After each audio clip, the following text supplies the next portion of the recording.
Kelimpahan unsur periode 3. Pertama, pengertian. Kelimpahan unsur kimia adalah suatu ukuran keberadaan unsur relatif terhadap seluruh unsur yang ada di lingkungan. Pada umumnya, ada unsur yang didapatkan secara bebas di alam seperti unsur gas mulia, unsur logam, dan unsur non-logam, dan ada juga yang tidak didapat secara bebas di alam. Yang kedua, macam unsur pada periode 3.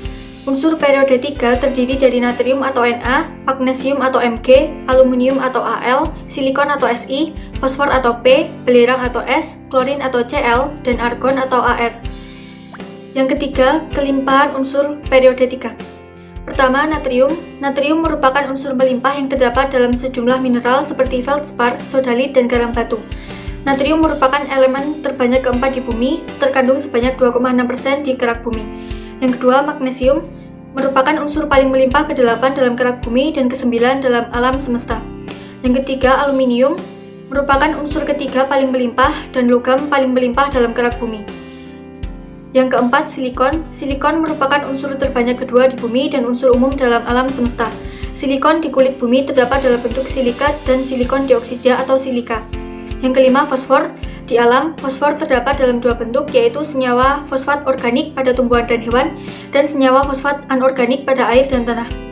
Yang keenam, belerang. Di alam, belerang dapat ditemukan sebagai unsur murni atau sebagai mineral sulfit dan sulfat. Belerang adalah unsur penting untuk kehidupan dan ditemukan dalam dua asam amino. Yang ketujuh, klorin. Dalam bentuk ion klorida, unsur ini adalah pembentuk garam dan senyawa lain yang tersedia di alam dalam jumlah yang sangat berlimpah. Yang terakhir, argon merupakan gas paling umum ketiga dalam atmosfer bumi dengan kadar 0,93%. Kecenderungan sifat fisika unsur periode 3. Yang pertama, energi ionisasi akan bertambah dari Na ke Ar, penyimpangan dari Mg ke Al dan P ke S. Energi ini dibutuhkan untuk melepas satu elektron pada kulit terluar yang terikat lemah ke inti dalam fase gas. Peningkatan berkaitan dengan bertambahnya muatan inti sehingga daya tarik inti dan elektron terluar semakin kuat dan energi yang dibutuhkan untuk melepas elektron terluar semakin besar. Yang kedua, nilai jari-jari atom berkurang dari Na ke Ar. Unsur Na ke Ar, jumlah proton dan elektron pada inti semakin banyak dan gaya tarik inti dan elektronnya semakin kuat sehingga jari-jari mengecil dari kiri ke kanan. Yang ketiga, titik leleh dan titik didih akan bertambah dari Na ke Si dengan kekuatan ikatan logam yang meningkat dari Na ke Al dan kekuatan ikatan kovalen dalam Si berkurang dari Si ke Ar terkait dengan variasi kekuatan gaya London. Yang keempat, kerapatan bertambah dari Na ke Al berkurang dari Al ke Ar tergantung pada kerapatan massa dan jari-jari atom, di mana semakin besar massa, jari-jari akan semakin kecil karena kekuatan tarik-menarik inti dan kulit terluar semakin kuat sehingga kerapatan Na ke Al akan semakin besar. Kerapatan semilogam Si itu tinggi terkait dengan ikatan kovalennya dalam struktur kovalen raksasa. Variasi nilai kerapatan non-logam P ke Ar terkait kekuatan gaya London. Yang kelima, nilai afinitas elektron dari Na ke Cl dengan penyimpangan nilai Al dan P.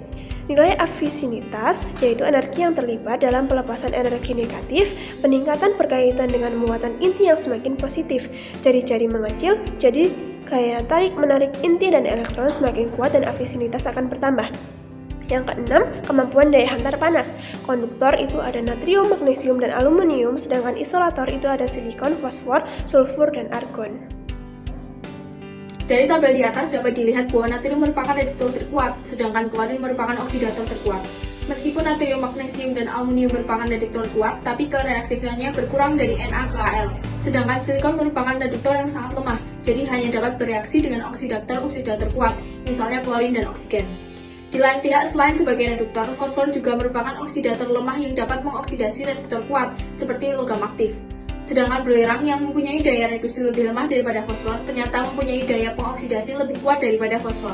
Sementara klorin dapat mengoksidasi hampir semua logam dan non-logam karena klorin adalah oksidator kuat. Hidroksida unsur-unsur periode ketiga yaitu NaOH, MgOH2, AlOH3, H2SiO3, H3PO4, H2SO4, dan HClO4. Sifat hidroksida unsur-unsur periode ketiga tergantung pada energi ionisasinya. Hal ini dapat dilihat dari jenis ikatannya.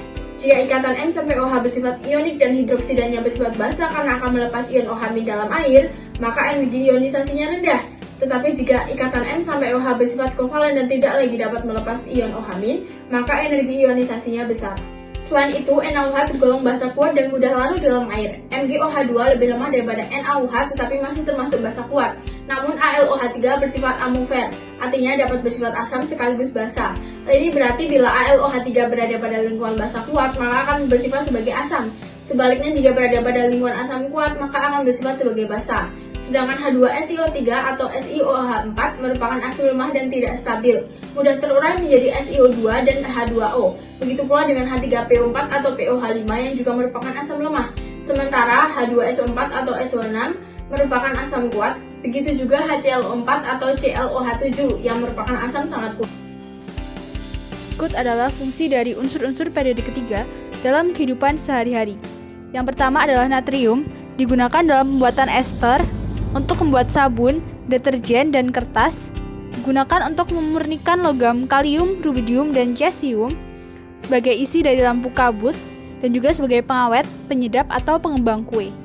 Yang kedua adalah magnesium, digunakan untuk membuat konstruksi pesawat, akan tetapi dalam penggunaannya terbatas, karena rentan korosi dan terbakar.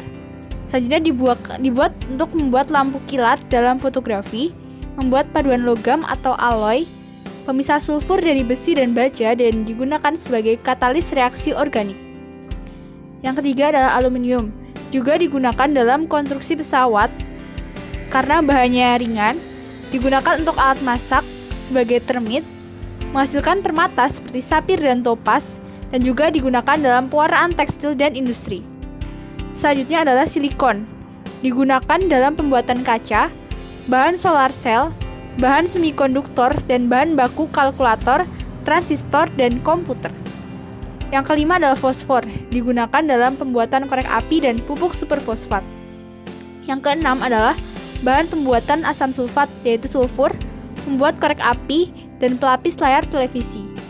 Yang ketujuh adalah klor, digunakan sebagai bahan pemutih, pembuatan kapur klorin dan kaporit, digunakan sebagai gelantang. Dan terakhir adalah argon, bermanfaat untuk mendeteksi sumber air tanah, dipakai dalam roda mobil mewah, sebagai inert dan pengisi bola lampu, karena argon tidak bereaksi dengan kawat lampu sehingga kawat lampu tidak mudah putus. Proses pengolahan unsur periode 3. Yang pertama, proses pengolahan natrium. Proses ini bisa diperoleh dengan elektrolisi garam NaCl. Garam NaCl benar-benar kering, tidak mengandung H2O, dan dipanaskan hingga meleleh. Kemudian dielektrolisis dengan elektroda PT. NaCl menjadi Na plus Cl2. Proses elektrolis harus dilakukan tanpa air, karena jika ada air akan terbentuk NaOH. Na plus H2O menjadi NaOH plus H2. Yang kedua, proses pengolahan magnesium. Logam magnesium dapat didapat dengan cara elektrolitik atau reduksi termal. Proses metode elektrolisis, air laut dicampur dengan kapur dalam tangki pengendapan, kemudian mengendap dan disaring dan dicampurkan dengan asam klorida. Larutan ini mengalami elektrolisis seperti yang dilakukan pada aluminium agar eksploitasi menghasilkan logam magnesium yang kemudian dituang atau dicor menjadi batang logam untuk diproses lebih lanjut ke dalam berbagai bentuk. Dalam metode reduksi termal, batuan mineral yang mengandung magnesium atau dolomit, magnesit, dan batuan lainnya dibagi dengan reduktor. Dengan memanaskan campuran di dalam ruang vakum, sebagai hasil reaksi ini wujud uap dari magnesium dan uap tersebut mengembun menjadi kristal magnesium. Kristal ini kemudian meleleh halus dan dituang menjadi batang logam untuk diproses lebih lanjut ke dalam berbagai bentuk. Yang ketiga, proses pengolahan aluminium. Proses ini sangat reaktif yang membentuk ikatan kimia berenergi tinggi dengan oksigen. Dibanding dengan logam lain, proses ekstraksi aluminium dari batuannya memerlukan energi yang tinggi untuk mereduksi Al2O3. Proses reduksi ini tidak semudah mereduksi besi dengan menggunakan batu bara, karena aluminium merupakan reduktor yang lebih kuat dari karbon. Proses pengolahan fosfor. Fosfor diperoleh melalui reaksi batuan fosfat dengan batu bara dan pasir dalam pembakaran listrik. Fosfor didistilasi dan terkondensasi di bawah air sebagai P4. Reaksinya yaitu 2Ca3PO42 plus 6SiO2 plus 10C, P4 plus 6CaSiO3 plus 10CO. Proses pengolahan klor dapat diperoleh dengan cara elektrolisis dan oksidasi senyawa. Penggunaan klor dan senyawa yaitu sering digunakan sebagai bahan pemutih, disinfektan, bahan baku kimia, obat antiseptik, dan lainnya. Lebih kurang 0,15% tubuh manusia tersusun oleh senyawa ini. Selanjutnya, proses pengolahan argon. Argon diproduksi dengan metode didistilasi, maksudnya metode destilasi udara cair. Sebuah proses yang memisahkan nitrogen cair yang bertitik didih 77,3 Kelvin dari argon yang bertitik didih 87,3 Kelvin dan oksigen yang bertitik didih 90,2 Kelvin. Selanjutnya, proses pengolahan silikon. Silikon adalah salah satu unsur metaloid dengan nomor atom 14 dan terdapat pada periode 3 golongan 14 yang melebur pada suhu 1410 derajat Celcius. Silikon biasanya sering digunakan untuk membuat serat optik dan dalam operasi plastik digunakan untuk mengisi bagian tubuh pasien yang dalam bentuk silikon. Fungsi silikon dalam pembuatan semikonduktor. Silikon dibuat dengan mereduksi kuarsa atau sering disebut juga dengan silika ataupun silikon dioksida dengan kokas atau C. Proses reduksi ini dilangsungkan di dalam tungku listrik pada suhu 3000 derajat Celcius.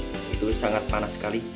Reaksi yang terjadi adalah SiO2 plus 2C Si plus 2CO2. Silikon yang diperoleh kemudian didinginkan sehingga diperoleh padatan silikon. Namun silikon yang diperoleh dengan cara ini belum dalam keadaan murni. Agar diperoleh silikon dalam keadaan bentuk murni, diawali dengan mereaksikan padatan silikon yang diperoleh melalui cara di atas direaksikan dengan gas klorin atau Cl2 sesuai reaksinya berikut ini. Si plus Cl2 menghasilkan SiCl4. Gas SiCl4 ini memiliki titik didih 58 derajat Celcius. Uap yang terbentuk kemudian dilewatkan melalui sebuah tabung panas berisi gas H2 sehingga terbentuk Si. Berikut ini adalah reaksinya. Reaksinya yaitu SiCl4 plus 2H2 menghasilkan Si plus 4HCl. Sekian, terima kasih.